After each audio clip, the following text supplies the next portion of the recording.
Everyone, एक बार फिर से स्वागत है हमारे यूट्यूब चैनल विंस क्लासेस में आप सभी लोगों का। तो कल का सेशन आप लोगों ने देख लिया होगा। तो आज जैसे कि मैंने बताया था उत्तराखंड की हिस्ट्री क्लियर करेंगे, लेकिन और जो लोग नए जुड़े हैं वो चैनल को लाइक शेयर सब्सक्राइब करना न भूलें।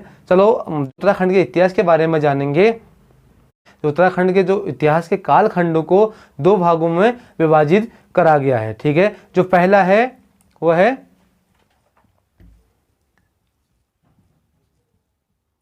प्राग ऐतिहासिक काल, प्राग ऐतिहासिक काल या युग, और दूसरा है ऐतिहासिक काल या युग। जो मदन मोहन जोशी जी द्वारा उत्तराखंड के इतिहास को 3 कालखंडों में विभाजित करा गया है, जैसा कि मदन मोहन जोशी जी द्वारा उत्तराखंड के जो इतिहास को 3 कालखंडों में विभाजित करा गया है, वह पहला है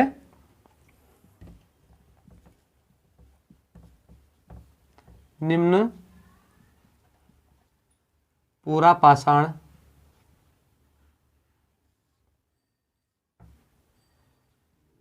युग, दूसरा है मध्य पूरा पाषाण युग,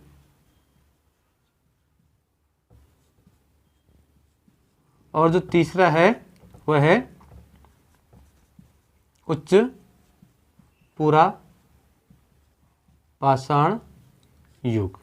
ठीक, जो मदन मोहन जोशी जी हैं उनके द्वारा 3 कालखंडों में विभाजित किया गया है। ये आप लोगों को एक समझाने के लिए है, और जो नोट कराने वाली चीज़ें होंगी मैं आप लोगों को नोट करा दूंगा। और जो जब एक सेशन कंप्लीट हो जाएगा या जब हमारा जो टॉपिक चलेगा पूरा कंप्लीट हो जाएगा, उसके एंड में आप लोगों को जो इससे भी रिलेटेड जितने भी क्वेश्चन होंगे हिस्ट्री से, मैं आप लोगों को क्वेश्चन करा दूंगा।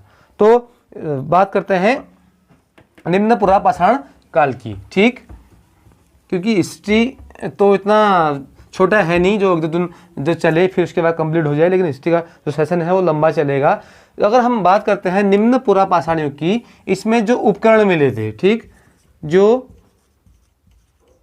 उपकरण मिले थे यह गढ़वाल के श्रीनगर क्षेत्र में मिले थे। और हम कुमाऊं की अगर बात करते हैं, देहरादून के टोंस और कालसी, कालसी जो निम्न पुरापाषाण युग की बात हो रही है यहाँ पर, यहाँ पे जो उपकरण मिले थे, जिसके जो इतिहासकार हैं, जो हिस्ट्रीविद हैं, उनको जो उत्तराखंड के इतिहास के बारे में जो जानने की जिससे स्रोत मिलते हैं उनको वह उपकरणों से ही मिलते हैं। जैसा कि मैंने बताया था पहले भी, मैं बता चुका हूँ, कल परसों मैं बता चुका हूँ आप लोगों को। जैसे कुछ उपकरण हैं, जैसे शैलाश्रय कह सकते हैं, शिलालेख हैं, कुछ मृदभांड हैं, और गुहा लेख हैं, और ताम्रलेख हैं। तो इनके बारे में जो इतिहासकार जो खोज करते हैं वो उपकरणों के माध्यम से ही करते हैं। ठीक, तो बात करते हैं जो उपकरण मिले थे, यह गढ़वाल क्षेत्र में ये मिले थे, देहरादून, टॉन्स और कालसी क्षेत्र में, श्रीनगर में अलकनंदा घाटी जो है, अलकनंदा घाटी में मिले थे जो उपकरण। और यहाँ कुमाऊं क्षेत्र की अगर बात करते हैं,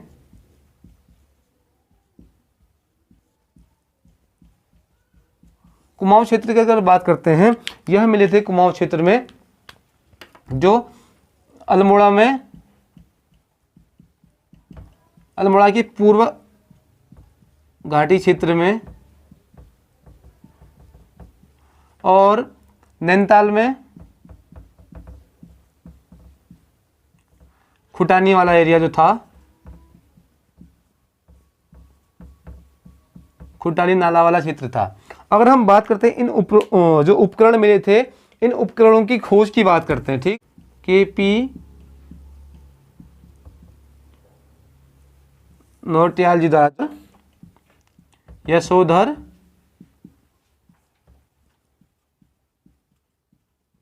मठपाल जी द्वारा, ठीक, इन उपकरणों की खोज करी गई थी।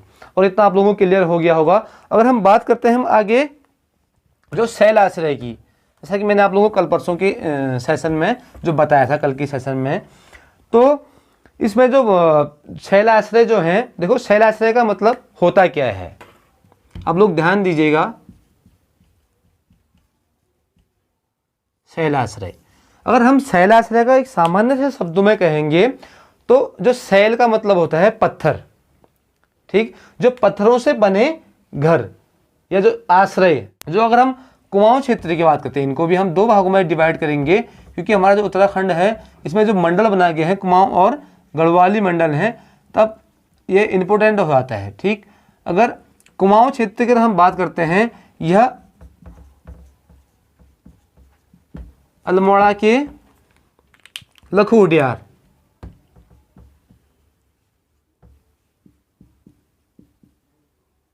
लखुडियार और लेथाप,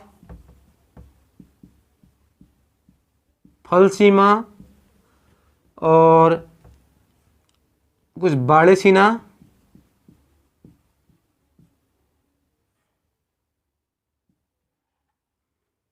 इन आदि क्षेत्रों से, जैसे फड़का, कुछ गुफाएं हैं, जैसे कुछ शैलाश्रय हैं, फड़कानौली,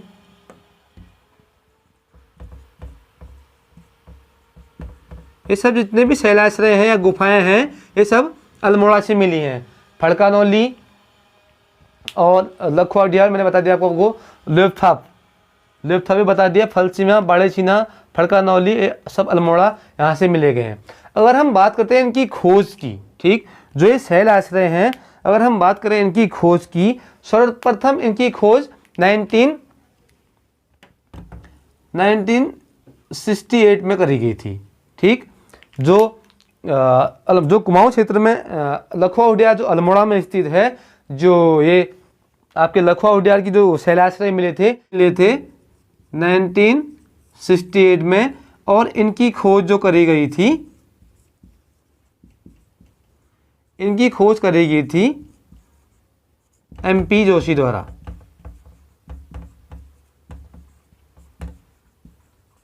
MP जोशी जी द्वारा इनकी खोज सर्वप्रथम करी गई थी।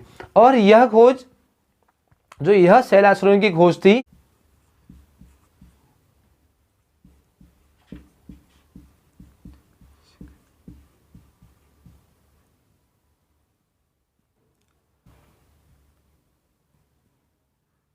प्रागैतिहासिक काल की पहली खोज थी, ठीक, जो 1968 में करी गई थी MP जोशी जी द्वारा, ठीक। अगर हम बात करते हैं जो अगली खोज जो करी थी, वो जो गुफा थी वो थी लखुडियार थी, सॉरी मैं बता चुका हूँ, 1968 में खोज करी थी लखुडियार जो अल्मोड़ा में स्थित है, जो इसमें शैलाश्रय मिले थे, ठीक, इनकी खोज इनकी ज़्यादा की थी, ठीक। यह जो लखुडियार है यह अल्मोड़ा से 15 किमी दूरी पर स्थित है, ठीक है। यह है जो सुयाल नदी है, जो सुयाल नदी है अल्मोड़ा में, सुयाल नदी के पूर्वी तट पर स्थित है लखुडियार, ठीक। अब अगले जो शैलाश्रय की बात करते हैं, यह है जो फड़कानौली के शैलाश्रय, और ये भी अल्मोड़ा में ही हैं, जो ये फड़कानौली, ठीक, जो ये फड़कानौली के शैलाश्रय हैं, यह भी अल्मोड़ा में स्थित है।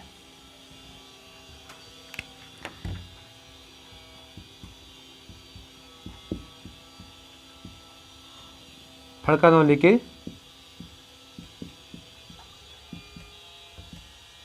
शैलाश्रय, ठीक। जो ये फड़कानौली के शैलाश्रय हैं और इनकी खोज यशोधर मठपाल जी द्वारा करी गई थी, ठीक। खोज करी गई थी यशोधर मठपाल जी द्वारा, जो अल्मोड़ा में स्थित फड़कानौली शैलाश्रय हैं, फड़कानौली गुफा हैं, उनकी खोज यशोधर मठपाल जी द्वारा 1985 में करी गई थी, 1950 में करी थी। अब जो ये 65 साल के हैं, जो अल्मोड़ा में पेड़ साल में ही मिले थे, जो शैलाश्रय मिले थे,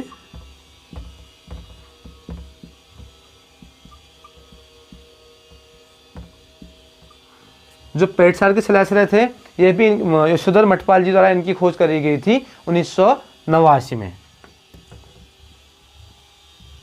1989 में इनकी खोज भी यशोधर मठपाल जी द्वारा करी गई थी। अब हम जो अगला शैलाश्रय है वो है फलसीमा। ने बहुत बार सुना होगा, ये भी अल्मोड़ा में स्थित है फलसीमा। ये जो फलसीमा है ये भी अल्मोड़ा में स्थित है। फलसीमा में जो शैलाश्रय मिले थे, यह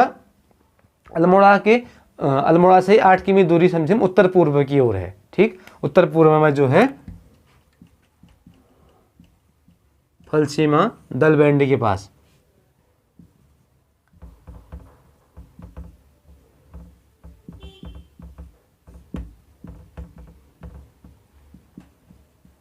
अल्मोड़ा में स्थित है और उत्तर पूर्व में, उत्तर पूर्व। तो अगर जो अगला है जो लोएबथाप आपने सुना होगा, एक गुफा है ये, जो ये बिनसर मोटर मार्ग पे स्थित है अल्मोड़ा में। अगर आप लोग कभी जाएंगे तो ये अल्मोड़ा में जो विंसर महादेव वाला एरिया है, जो विंसर महादेव मंदिर है, इस मार्ग पे स्थित है लोएबथाप गुफा। ठीक, अगर हम बात करते हैं अब गढ़वाल के शैलाश्रयों की, गढ़वाल के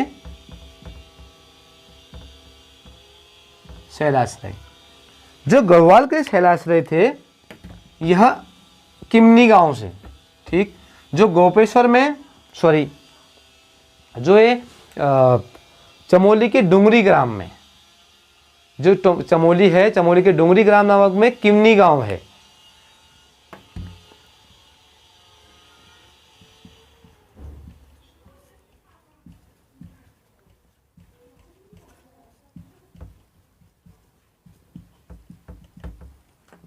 किमनी गांव में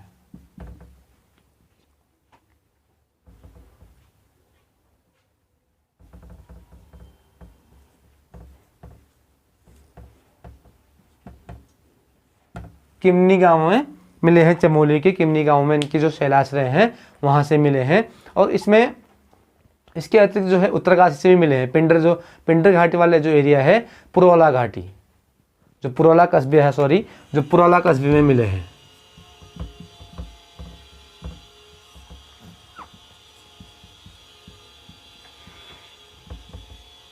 उत्तरकाशी के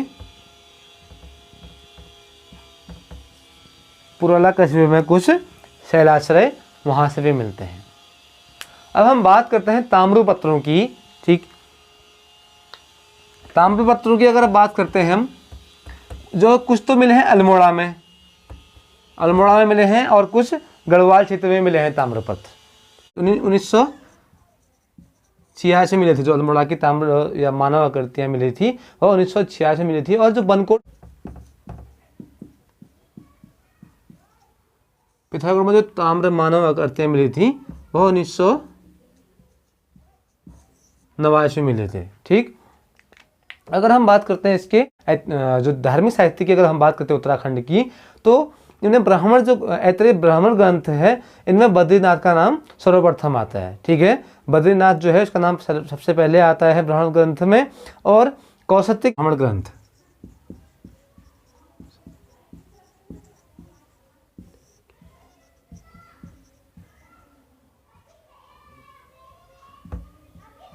ब्राह्मण ग्रंथ में वाग देवी का निवास स्थान सर्वप्रथम बताया गया है। क्योंकि उत्तराखंड में पावनता के आधार पर क्या है, जो स्कंद पुराण में इनको 2 खंडों में विभाजित किया गया है। ठीक है, पावनता के आधार पर जो केदार खंड और मानस खंड, अगर हम बात करते हैं तो विभाजित किया गया है केदार खंड और मानस खंड। जो केदार खंड है यह गढ़वाल के लिए प्रयुक्त होता है। ठीक है, गढ़वाल जो केदार खंड जो है गढ़वाल के लिए प्रयुक्त होता है, और मानस खंड कुमाऊं के लिए प्रयुक्त होता है। तो केदार खंड में जो केदार खंड में है, केदार खंड में अगर हम बात करें, इनमें 5 खंड का वर्णन किया गया है। नेपाल है पहला, और दूसरा है आपका मानस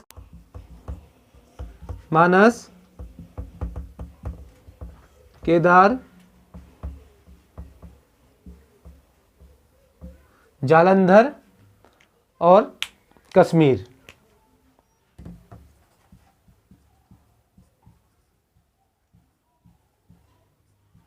और कश्मीर, इन 5 खंडों को केदार खंड के अंतर्गत प्रयुक्त किया गया है इनमें। अगर हम बात करते हैं आपकी मानस खंड की, ठीक, मानस खंड की, तो उसके जो कुमाऊं के लिए प्रयुक्त होता है मानस खंड, उसको हम आगे क्लियर करेंगे आगे टॉपिक में। और हो सकता है सेशन लंबा हो, आप लोग कंटिन्यू वॉच करेंगे।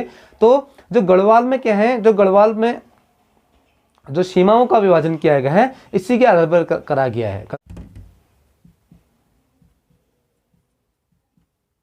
गंगाद्वार वर्तमान में हरिद्वार, ठीक है। अगर हम बात करते हैं गंगाद्वार की, तो हरिद्वार से लेकर ये श्वेत पर्वत, पर्वत हिमालय, ठीक। तो इनमें क्या है, जो इसमें, और तमसा, जो टॉन्स नदी वाला एरिया है,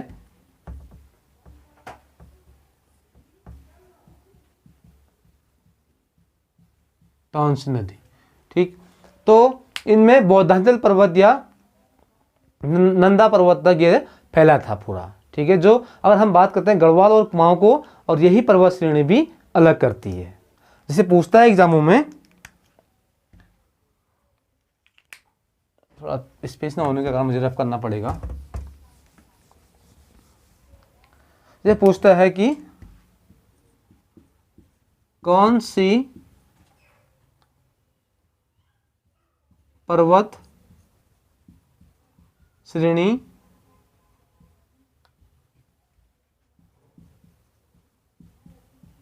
गढ़वाल को कुमाऊं से पृथक करती है। यह है बौद्धांचल पर्वत, जिसको हम जो नंदा देवी पर्वत श्रेणी है।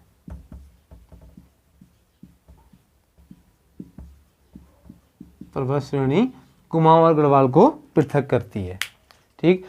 क्योंकि उत्तराखंड में बहुत सारी चीज़ें ऐसी हैं कि बहुत हिस्ट्री इतनी जल्दी क्लियर करना संभव हो नहीं पाता है। हो सकता है लंबा चले सेशन, और जो नए जुड़े हैं वो लाइक शेयर करना न भूलें। धन्यवाद।